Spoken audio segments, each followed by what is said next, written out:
Hello guys, good morning. વ્લોગમાં આપનું સ્વાગત છે. મારું નામ શાંત પ્રજાપતિ એન્ડ આજે આપણે શીખીશું કે યુકેમાં આપણે ટ્રાવેલિંગ માટે ઓસ્ટર કાર્ડ્સમાં ટોપઅપ કઈ રીતે કરવાનું રહેશે. તો સૌથી પહેલાં આપણે અહીંયા રેલવે સ્ટેશન્સમાં અથવા ઓફ લાઇસન્સમાં આપણે સ્ટુડન્ટ ઓસ્ટર્સ અથવા નોર્મલ ઓસ્ટરનું ટોપઅપ કઈ રીતે કરી શકાય. તો આ ટાઈપનું ઓસ્ટર આવશે.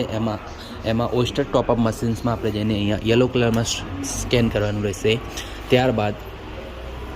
ત્યારબાદ આપણે અહીંયા સ્કેન કર્યા બાદ અહીંયા કેટલા પાઉન્ડનું, ધારો કે 5 પાઉન્ડ, 10 પાઉન્ડ, 15 પાઉન્ડ અને 20 પાઉન્ડ અથવા 1585નું ટોપઅપ કરવાનું રહેશે.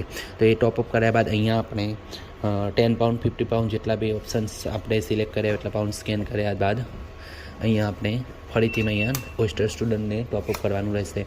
એના પછી ટોપઅપ કર્યા બાદ ચેક જર્નીમાં કરી લેવાનું અને આપનું બેલેન્સ શો કરશે કે આપણું અહીંયા બેલેન્સ કેટલું છે અને ચાર્જ કયા રૂટમાં કેટલો કપાયો છે એ આપણને જોવા મળશે.